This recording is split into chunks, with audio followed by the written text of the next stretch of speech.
Less than 3 weeks before the first annual Starrcade event in Greensboro, North Carolina, the Georgia Championship Wrestling crew and others, including Dusty Rhodes, who would soon book for Jim Crockett Promotions next door, would put on this show at the historic Omni in Atlanta in front of not a lot of people, but more on that in a minute. I'm John Renton with the retro view of the Omni in Atlanta from the WWE Vault from November 6, 1983. They were in front of 4,000 people, according to research. That's not very good. Google the capacity for the Omni in Atlanta.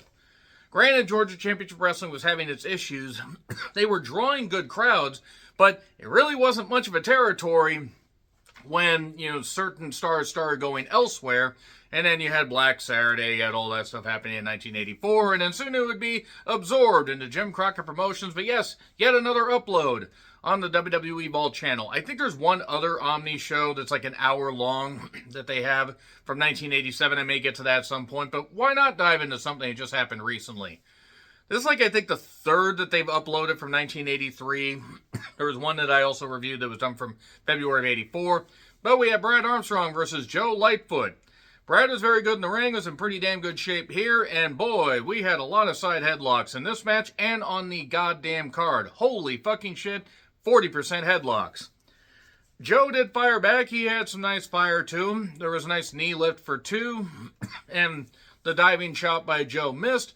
And we got a roll up after a sunset flip failed to get the 3 count. We got a roll up or an inside cradle 1, 2, 3. 12 minutes and probably should have been 8. There's about a 93-minute long clip.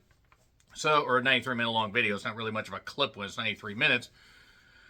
But this was at least nice to see, and it was cool to see Brad Armstrong before he would go to Mid-South. Ernie Ladd would put him over, and they would have him as a North American champion right before Mid-South Wrestling would start to have issues because of the oil, bust thing. The oil, recession, stuff like that. But that being said, let's go on to Jake the Snake Roberts. Along with Paul Ellery in his corner against Ron Queefed Hair Garvin. I know it's coiffed. Work with me here. The one-man gang is what they called Ron Garvin because that's what he was called in ICW, the Paphos territory. TV title match, and the first 10 minutes is how long the title will be on the line. These two had interactions. Ron Garvin was the TV champion. He would not be after this. Fairly decent match here. Jake was very methodical. And they pop for Ron's punches. We got some rope breaks where Jake just managed to escape like a little snack.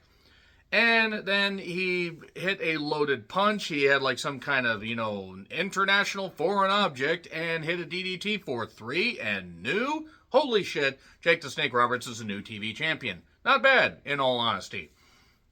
And then we had the great Kabuki with Gary Hart in his corner against Jimmy Valiant. When I saw this, I'm like, oh dear, oh no. Jimmy Valiant basically just relying on personality and not necessarily work, and he didn't need to at this point. He was well over 20 years into his career at this point and was still uber over. I mean, he really was.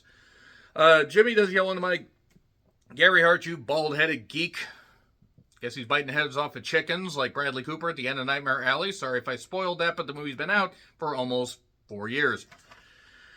They loved Valiant, but this was hard to watch because when Valiant was moving around, the Boogie Woogie Man as he was, moving around doing some good stuff, there wasn't terrible offense in this, but it was much more flash over any kind of substance. There was a sleeper by Jimmy. Gary distracts. We get a nerve hold, a claw hold. Jimmy's bleeding, obviously, because it's a match that's in the 80s. And the referee got knocked down during this. He had a chain of fools, was hitting Kabuki, managed to choke Gary out, and was in the ropes. And the referee just ended up calling for the DQ, I guess, because he thought Kabuki intentionally ran into him, when it actually really looked like Jimmy ran Kabuki into him. But nevertheless, Jimmy won, and the crowd popped. And then Abdullah the Butcher versus Buzz Sawyer, the prick that he was. So Abdullah, by the way, had Ellery in his corner. Ellery with bleach blonde hair just looks odd. And I know that he had bleach blonde hair for a majority of his career, but still. It was just a ringside brawl with a lot of stabbing, a lot of bleeding from both, especially Buzz early.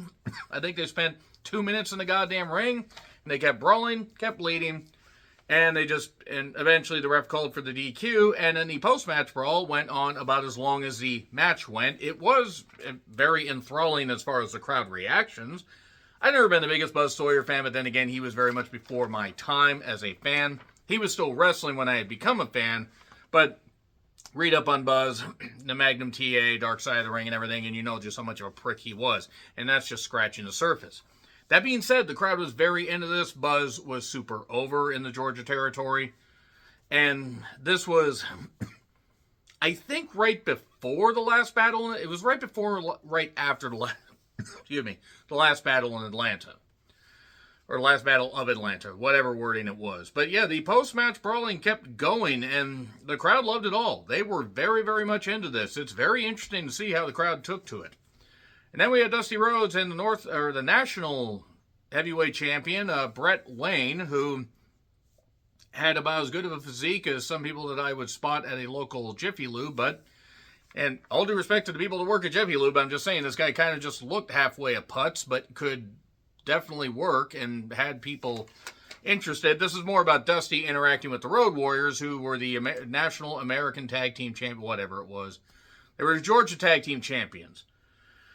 And Ellering was in the Road Warriors' corner because Ellering is pretty much the only manager that they fucking had besides Gary Hart, who was on his sabbatical after Fritz in the office basically said, "You can't get more money from us. Who do you think you fucking are, earning us money? We're going to keep it all."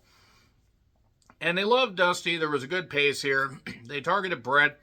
Eventually we got a lot of bear hugs because the Road Warriors were still in their infancy as a team.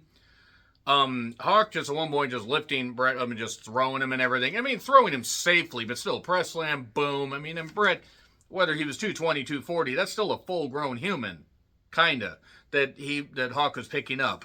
Dusty got tagged. There was Brett got dropped after a distraction and a leg drop to the back of the head, but that was a 2 count because Dusty broke it up. Ellering came in and caused a DQ. And then they proceeded to beat down Dusty for about 8 million years. Faces were coming in until Buzz stopped them from playing King of the Hill. Oh, and boom, boom, boom. They just kept, the pace up, and it was what it was. So far it's not a bad show. The thing is, though, is since it's only 90 minutes and quite a bit of it was just rest hold stuff, you can skip quite a bit. You probably could get over this in like an hour. Or get through this in an hour in English. Tommy Rich and Ted DiBiase were the main event. Pez Wadley was a special guest referee. Ted DiBiase subbed for Harley Race, who claimed he wasn't booked on the show. Ole claimed that he was. But still, Ted and Tommy had some history, and it was what it was. We did get some side headlock action. We got some sleeper action, but Ted was very good before he started ripping off people in Mississippi. Allegedly, except not allegedly.